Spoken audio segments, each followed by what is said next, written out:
जैसा कि आपको पता है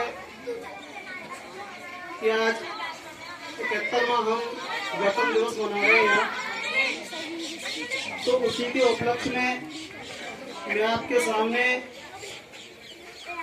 हमारे देश पर शहीद हुए वीरों के लिए कुछ कहना चाहता हूँ। उनकी व्यथाएं, उनका दर्द आप सभी के सामने रखना चाहता हूँ। तो प्लीज सभी शांति बनाए रखें और मुझे सुने।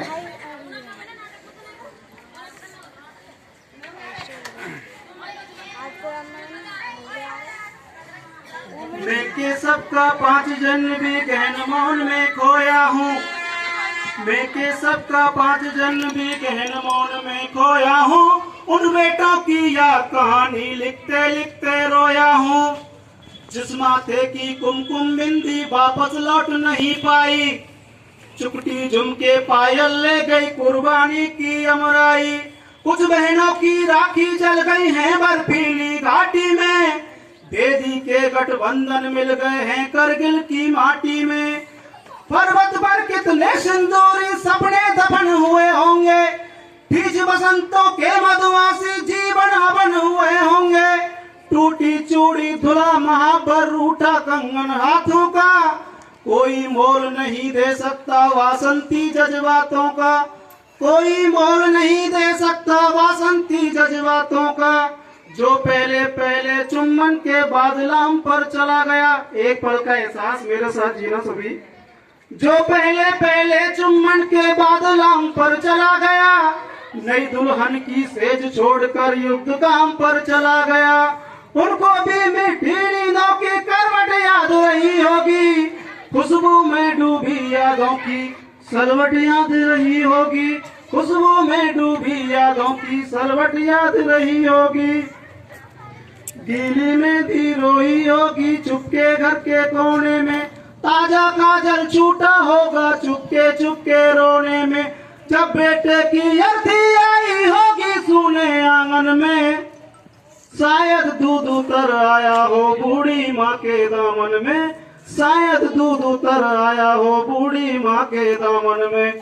पूरे संसार में किसी मजहब में स्त्री अर्थी को कंधा नहीं देती है, लेकिन करगिल युद्ध के दौरान एक अद्भुत घटना घटी हमारे भारत में। हमारे भरतपुर जिले का गांव है अजान, उसका एक बेटा शहीद हुआ वीरेंद्र सिंह। जब उसका पार्थिव शरीर गांव लाया गया तो उसकी पत्नी गायत्री देवी ने सेना के अफसरों की मर्जी के खिलाफ, गांव के लोगों की मर्जी के खिलाफ शादी के दिन के कपड़े पहने और शमशान घाट तक अपने पति की अर्थी को कंधा दिया। ये पहली घटना थी दुनिया में जब कोई स्त्री अर्थी को कंधा दे रही थी। मैं 2 पंक्तियां कहना चाहता हूँ। जब बेटे की अर्थी आई होगी सूने आंगन में, शायद दूध उतर आया हो बूढ़ी माँ के दामन में। वो विधवा पूरी दुनिया का बोझा सर ले सकती है, जो अपने पति की अर्थी को भी कंधा दे सकती है। जो अपने पति की अर्थी को भी कंधा दे सकती है। मैं ऐसी हर देवी के चरणों में शीश झुकाता हूँ, इसीलिए मैं कविता को हर हथियार बनाकर गाता हूँ। इसीलिए मैं कविता को हथियार बनाकर गाता हूँ। जिन बेटों ने पर्वत काटे हैं अपने नाखूनों से, सैनिक के शौर्य पर, सैनिक के साहस पर, सैनिक की हिम्मत पर, अंतिम पंक्तियां पढ़ता हूँ।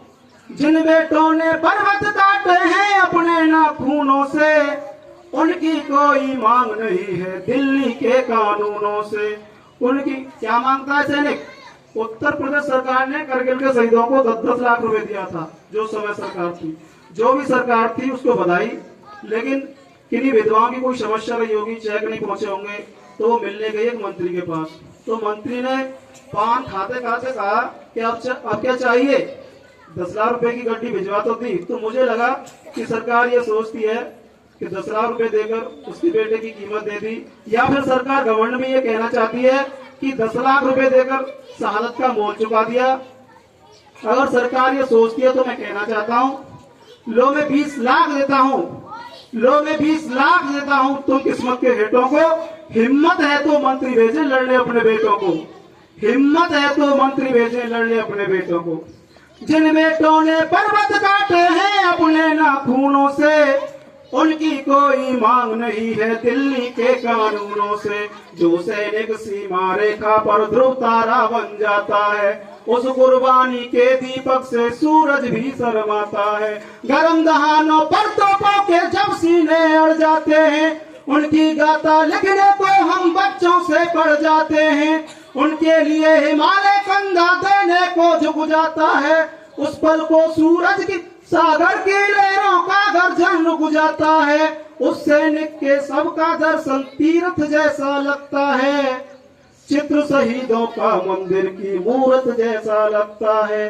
चित्र शहीदों का मंदिर की मूर्त जैसा लगता है। सैनिक अपना लहू बहाकर देश बड़ा कर जाता है। सैनिक अपना लहू बहाकर देश बड़ा कर जाता है। बलिदानों की बुनियादों पर राज खड़ा कर जाता है। जिनको माँ के बलिदानी बेटों से प्यार नहीं होगा, जिनको माँ के बलिदानी बेटों से प्यार नहीं होगा, उन्हें तिरंगे को लहराने का अधिकार नहीं होगा। उन्हें तिरंगे को लहराने का अधिकार नहीं होगा। जय हिंद, जय भारत।